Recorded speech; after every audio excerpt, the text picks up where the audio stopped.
every heart prepare him room, and heaven and nature sing, and heaven and nature sing, and heaven and nature sing.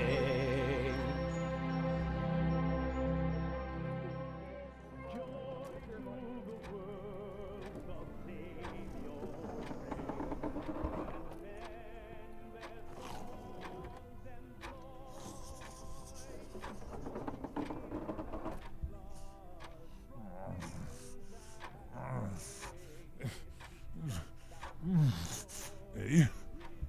What? Who? Oh. Here I lie down, all tired and depleted, and outside of my house, they're all happy foot-feeted. Jumble-wub jumbling and carrying about. Time to see what this whole thing is about.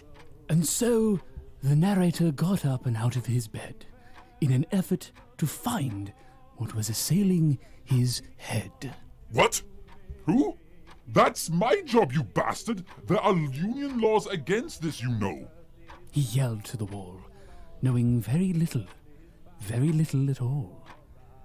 Grumbling and stumbling, he got up with his shoes, stringing together a plan to peruse. What? I'm looking out a window, not perusing, amateur. Now, let's see. Joy to the world, the Lord is come. It's also joyful what the season is bringing. It's disgusting, it's putrid. They're all singing. He quizzled and quizzled until his quizzler was spent. If they wouldn't stop, could he live in a tent? A tent, yes. No, now's not the time. I can't believe this. I'm speaking in right. Damn it. You boy, what's today? Why, it is the fiesta of Our Lady Guadalupe, sir. Not you, you bean-eating wall monkey. You there, the one with coal rubbed into his cheeks, hobbling on crutches like a door-bludging millennial. Hey, What day is it?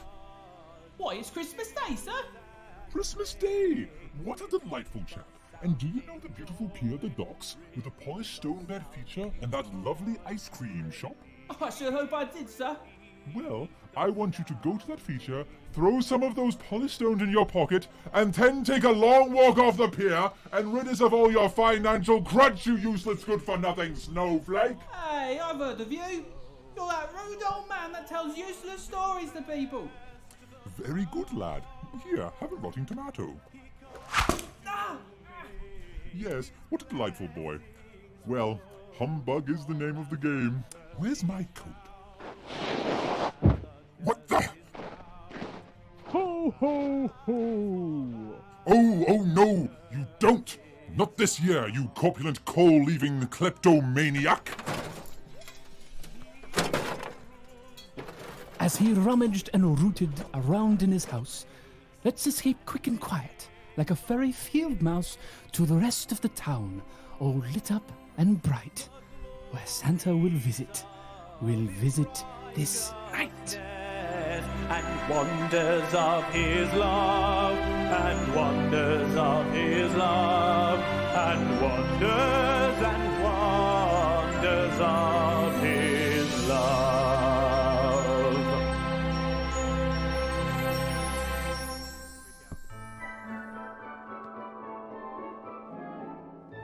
Wow! The lights and colours are so beautiful this time of year. I love Christmas time. The snow in all its colours, white, yellow, and white. And the carols. Beautiful melodies proclaiming the joy of Christ's birth. Billy, look! Upon that roof! It looks like a sleigh. Oh, in there! A large man! It's Santa Claus! Ho, ho, ho! Aha! Just in time! Merry Christmas!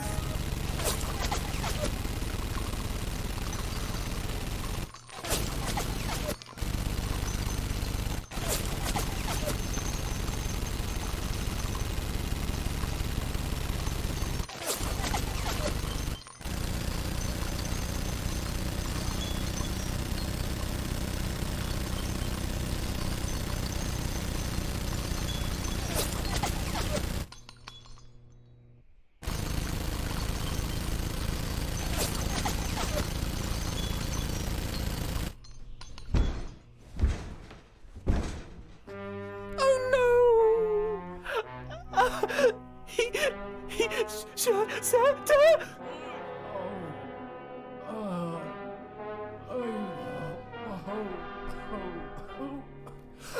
He's alive! Yay, Santa! Still breathing, eh? I'll fix you. No, wait, buddy. My name's not Santa. I'm just doing my community service through Lonsdale Prison. Knock it, balls, knock it. Stop! He's already dead. You're a nasty, evil, vile old man who cares nothing for the story of Christmas. Story? Oh, it's a story you want, eh?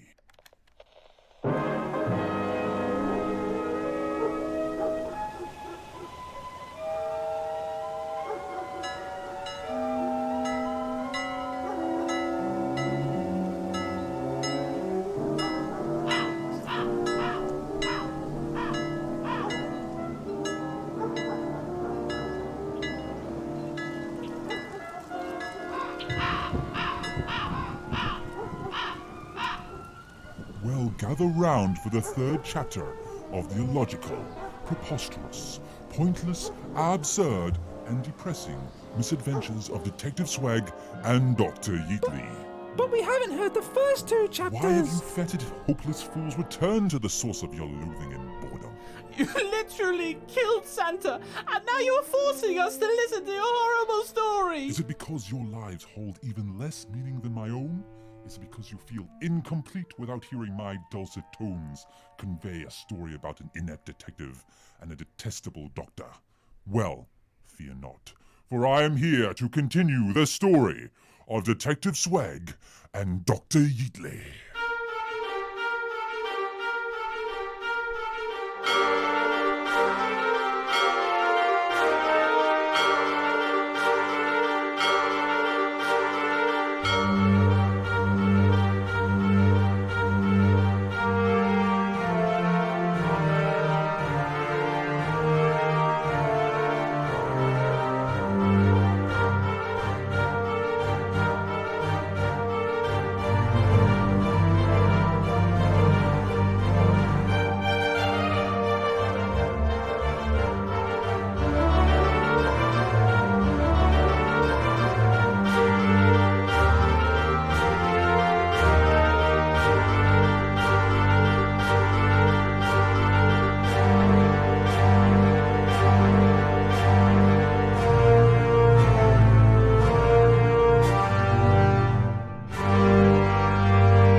station.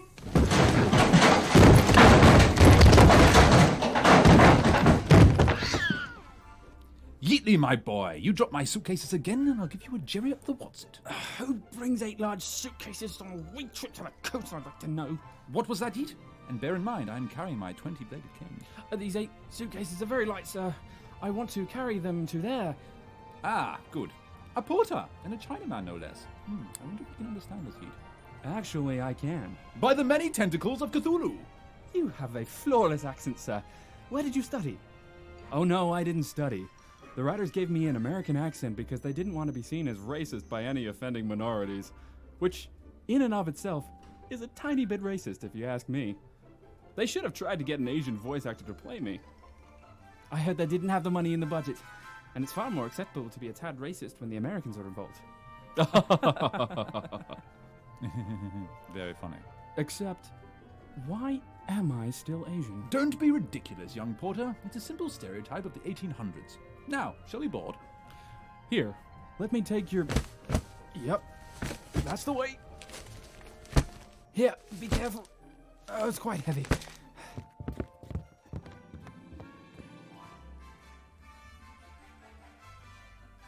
Yes, I'm aware that it's this way. Do you honestly believe I can't read a simple sign, Yeet?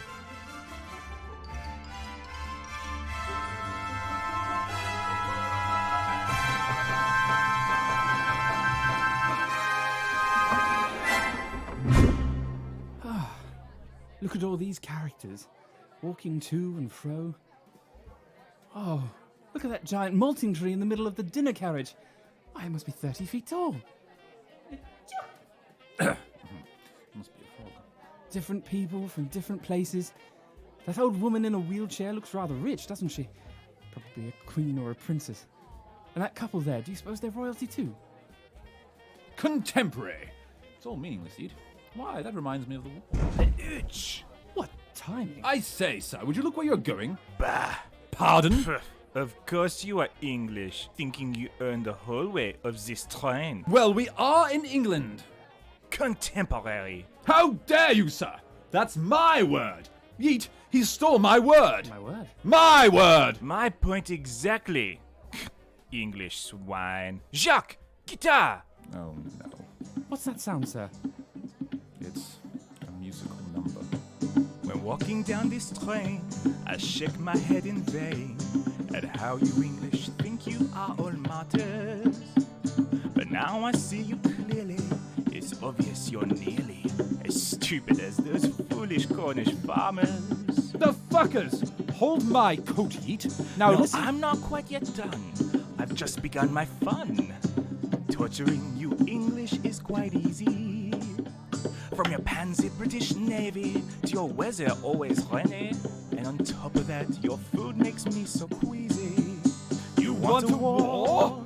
You want a war? You French are all spineless to the core. Well, between your displaced army and your smiles always so smarmy, the French would always beat you in a war. That's Let's funny. face it. Coming from the French with your constant awful stench. Have you ever thought of taking in a bath? With your croissants and your classists, and your large revolting masses. Your hoity-toity culture makes me laugh. Bah! It shows how ignorant you are. The French are not subpar. We have the greatest armies ever seen. Our wines are always fruity, the women always nudie, and our cheeses are the best they've ever seen. You want a war? You want a war? You Englishmen are really quite the bore. You're always singy-songy, which is really, really funny Because we British just don't feel the need to rhyme. Unlike you, the French, because you're just the worst. You fils de pute, English pig muffins, sour elephant trunk cheese ruffians, mud puddle troglodytes, slightly old croissants, not the ones that are still soft, but the ones that are all tough and disgusting and give you a bellyache at 1 a.m. That is what you are! Oh, you sure showed him, sir. Contemporary! Now, help me push this Frenchman over. Of course, sir. Here! Ah, merde! Jacques, you salad! Avenge me! Avenge me! Porter, take us to our rooms. Gladly.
Chapter 3. A Merry Malting Day to You.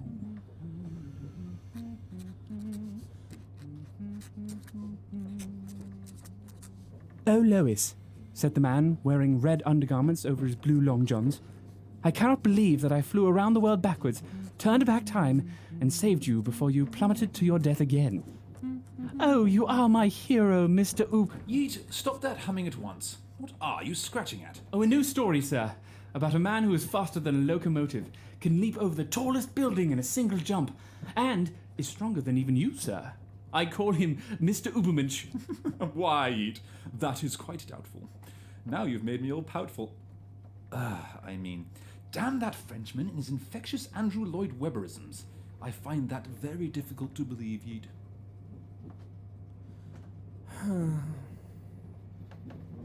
Are you all right, Yeet? Yes, sir. I was just thinking about my family.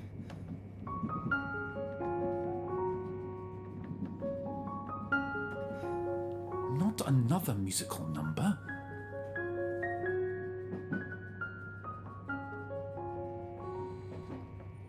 You see, Mother would take us on the Coast Express to visit our uncle every few months. She would always get me fruit pastilles from the cart. Lucy always got sticks of rock. And we would run up and down the gallery after, trying to catch each other. I'll always remember those days as they were. Dear boy, speaking of food, might I trouble you to put in an order for me? A whole-baked peacock with caviar and blood orange dressing. Extra on the blood. I want to taste the green feathers. And as a side, might I have a bottle of triple malt scotch? There's a good lad. Wouldn't you be better off with water, sir? Water? At their price? Heavens no. Contemporary. Very well, sir. What shall I have? Don't be ridiculous, Yeet. You don't need anything. Look at you. You're pudging up like a pig before molting day. Yeet, did you hear my joke? A pig before molting.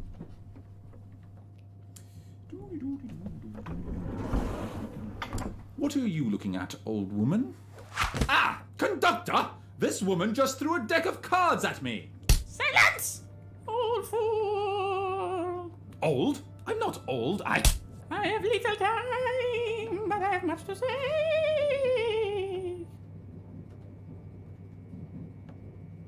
Well, go on. Oh, right.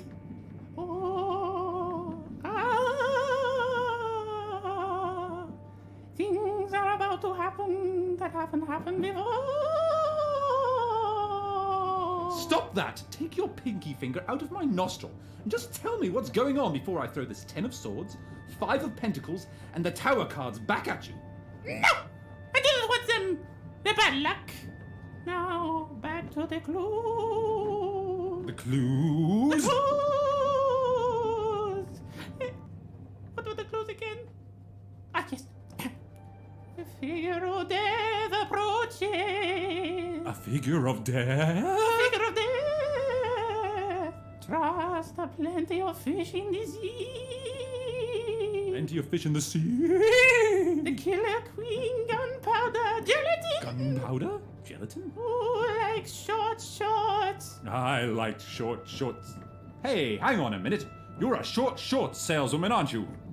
That is the second most deranged thing I've ever heard. Really? What's the first most deranged thing you've ever heard? The first most deranged thing I've ever heard were how low my prices are for select short shorts. They're a bargain, and if you buy 5, I'll charge you for another 3 free of obligation. I'll take 10.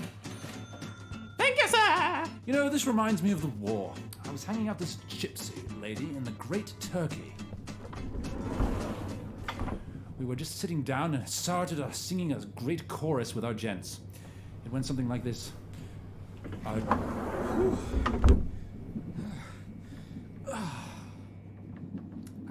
Yeet. I couldn't help but notice that you've come back empty-handed. Porcupines in winter hibernate for 3 weeks. What's got into you, boy? I sent you on a food-getting expedition and you come back with nothing. Actually, this reminds me of... Oh, no. When I was a boy in Launcestonshire. My father was a drinker and a food-getter, and sometimes he could do both at once, but never without falling in the river at least thrice. Have you ever fallen in the river thrice, Yeet? I didn't think so. The year was 1807. The Thames was frozen over. My father had picked up a bottle at the age of 3 and never looked back. Truly a greater man has never walked drunkenly down the street ever since. Good thing my mother was rich. That reminds me of the war. Sir, I had a pointedly and completely unrelated question. Do you suppose there's something strange afoot? Don't be nonsensical, Yeet. Our feet are present and accounted for. There'll be no foot stealing here, I can assure you. No, sir. I mean, Well, don't you think it's odd that so many royal people just happen to be on this train, headed for Brixton Rock, exactly after your distant relative, the mayor, was found dead by being dropped from a great height? Yeetly, there are such things as coincidences in life. The happy little accidents that come up once in a... I knew you wouldn't think so. Ah, well, good. You know what isn't good, though? The fact that I haven't filled my belly with cock. Sir? Where's me cock, Yeet? I want my peacock. Well, I got caught up with something, sir. And it seems the food cart lady is retired for the day. Shall we make our way to the dinner carriage? I've got an idea, Yeet. The food cart lady is probably retired for the day. How about we make our way to the dinner carriage? Excellent idea, sir.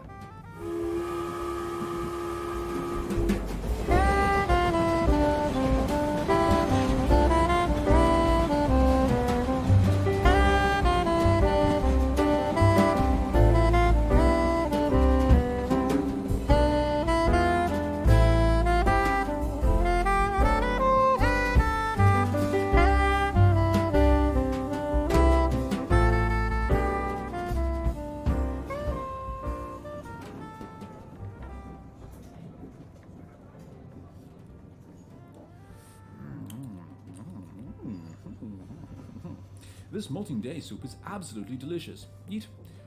Why is it called molting day? Well, sir, instead of boring you with the details of the layered and interesting story behind Molting Day, where we celebrate our Lord and Saviour Cthulhu by singing songs, erecting pine trees, exchanging gifts, and taking in a romantic comedy at the theatre, I've taken the liberty of ordering a nice Molting Day pavlova. And here it is now. Contemporary! Here are your Molting Day pavlovas. Merry molting to you. And merry molting to you, sir. Ah, look, Yeet. Carolers! And they're singing from the Necronomicon hymnal. How festive. Presents under the tree, carolers in the dinner carriage. All we need now is a good foreign sacrifice, and we'd have a very merry Molting Day season indeed. Oh no. What, sir? They've forgotten to give me a sharp knife to cut this soft, moist, almost liquid pavlova. Well, here, sir, you can just use a spoon. No, I won't have it. I need a knife. Maybe you dropped it on the floor. Let's see. Sir! Oh, look at that, Yeet. What service? Oh dear, I've dropped it. Where did it go? Well, I can't find it. Oh! Look at that. Another knife. Wonderful. Simply marvelous service. I'm going to give this train a 5-star Yelp review. 5! Sir, I think someone's trying to kill you. Nonsense, Yeet. Who would do something like that on Molting Day? You know what, Yeet? That star on top of the tree that signifies Cthulhu's prophecy about coming back for a 5th time looks rather familiar. A star with an upside-down triangle engraved on the front. Oh, it just fell off and into that man's hands. What did you say, sir? That hooded man. He has the star with an upside-down triangle engraved on the front that fell out of the tree and into his hands. That's the same upside-down triangle that was engraved on the lid of the pocket watch that fell out of the dead man's pocket and into my hands. Poppycock. No, sir, it's true. No, look, Yeet, a dish of poppycock. How delicious. And festive, but mostly delicious. After that hooded man making off with the star with the upside-down triangle that fell out of the tree and into his hands. You go, Yeet. I'll stay here and enjoy the taste of some cock.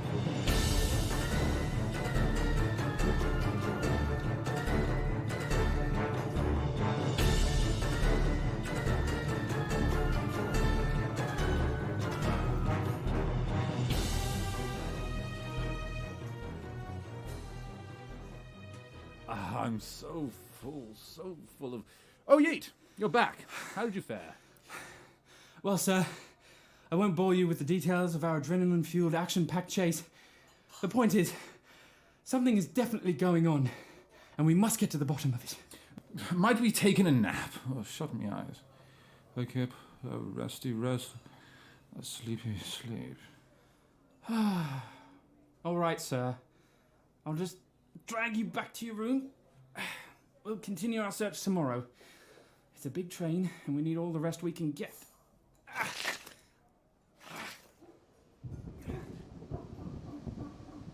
And that is how Detective Sweg got back to his nice, warm, cozy bed. The end. But you can't end a story like that. Santa's vitals are stable. Without the appropriate medical care, he's likely to bleed out. Oh, shut up, Charlie. Yes, Charlie. Shut up. Shut the heck up. And take your fingers off his carotid. He'll be needing it where he's going. Where was I? Oh, yes. As Charlie let go of Falsanta's neck, the narrator continued on his story of heck. Shut up, you! As I was saying, it was in the dead of night.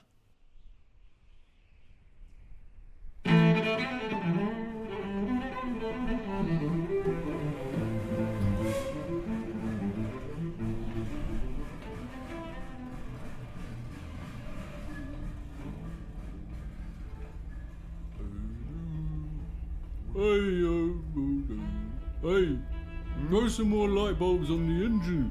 We don't want it to go out on us, do we? It's okay? Yes, Colin? Where are my slippers? I don't know, Colin. It's okay? Yes, Colin? My feet are cold. This mountain range we're passing through is rather chilly. Why don't you use this here dead body? Oh! That's a very good idea.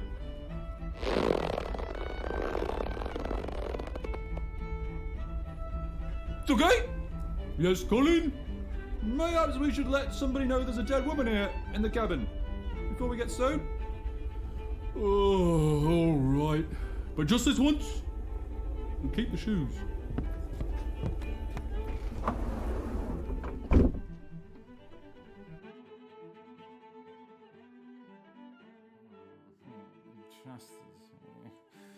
Chastity,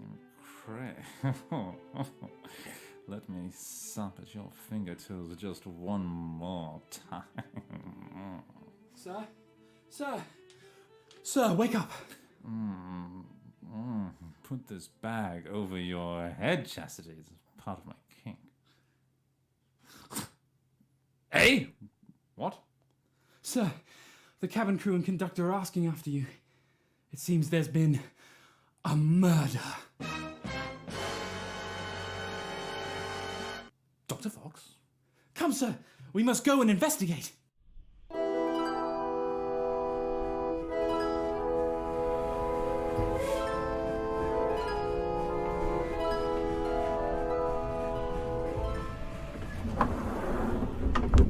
Sir, it's the psychic from earlier. Oh, she seems to have been stuck with a knife. What have I always said, Yeet? That the anus is the tastiest part of the pig?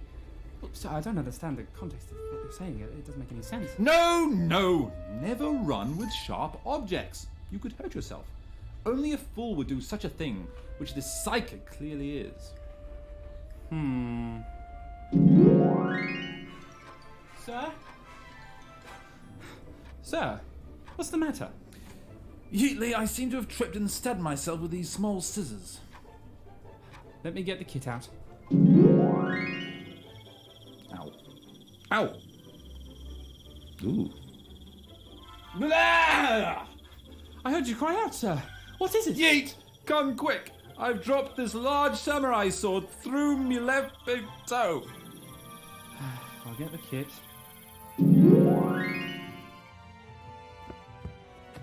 What is it now, sir? Jousting spear through me left thigh, yada yada yada. You know the drill. Get the kit. Yeet.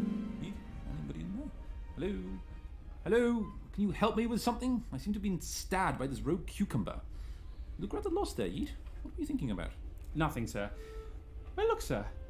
That's the very same ornate golden watch with a very regular upside-down triangle that fell out of the dead man's pocket and into my hands. Couldn't be, Yeet. I have it right here at the end of this chain. That sneaky, short psychic. She stole it. Sorry, sirs. We tried to get you as quick as we could. What should we do? Look, keep an eye out for any suspicious activity. You, conductor. You seem to be everywhere on this train. I don't know what you're talking about. Nevertheless, have you seen anyone acting suspiciously? Aside from yourself and an extremely attractive husky-voiced wench. What is he on about, Yeet? Nothing. Absolutely nothing.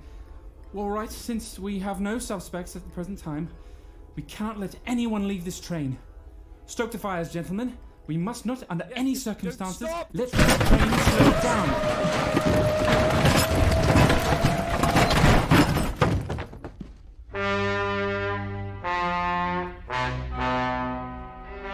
Why in the blazes has the train stopped? Oh, somebody's pulled the emergency brakes inconveniently located at the opposite end, prolonging your adventurous mystery search. I think whoever is behind these nefarious doings has just escaped this train. To the window! To the wall! Not the time, sir! Sir, look! Footprints leading away through the snow. We must follow them. All right, Heat. But if this becomes too dangerous and causes us to split up and go on our own separate adventures, leading us to a deeper understanding of ourselves and each other, don't say I didn't warn you. That was oddly specific, sir.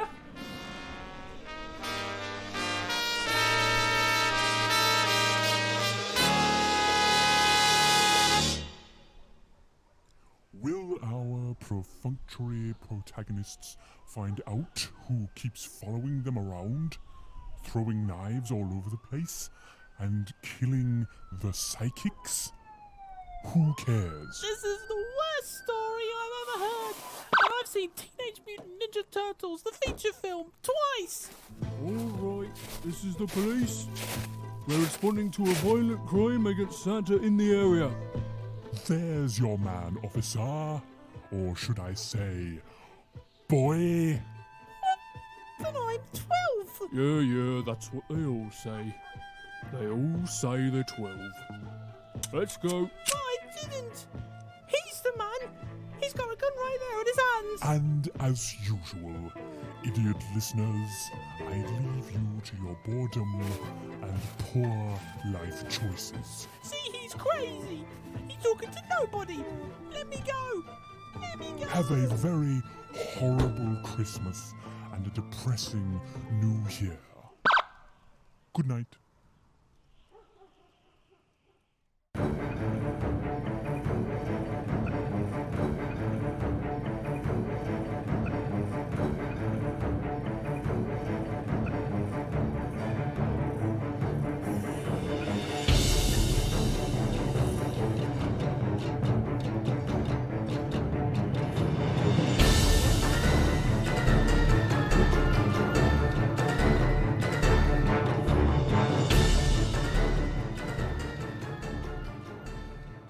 What's up, everybody? It's Jordan here. Thank you so much for listening to our Christmas special of Detective Sweg and Dr. Yeetly. We're going to have a bit of a break now, but we will be back with more after the Christmas break. Hope you guys have a lovely holidays. One last thing before I go. Please share, like, do all that crazy stuff that helps get our product out there. Because without you guys, we're not really going to be able to do this. And we just want you guys to really give us some feedback as well on what we're doing that you like, maybe stuff that you don't like, and just share it with your friends, with your family, with people you don't even know. You might be riding on the train, you look over and you see a person that looks really bored, and then you think, wow, they could probably use a story to keep them occupied for the rest of the train ride. But yeah, please like, share, subscribe. We're on iTunes, we're on Podbean, we're on Stitcher, we're on all of that stuff. Any way that you can get your ears on some podcasty goodness, that's where we're at. And I'd also like to thank our mystery guest for this week. You know who you are, and I'm not going to say anything more than that because they're kind of like a little protective of their identity. But thank you so much for coming through in the clutch. Appreciate you. So yeah, and from Scotty and I, we want to wish you guys a Merry Christmas and a Happy New Year. We'll see you guys around in the very, very near future.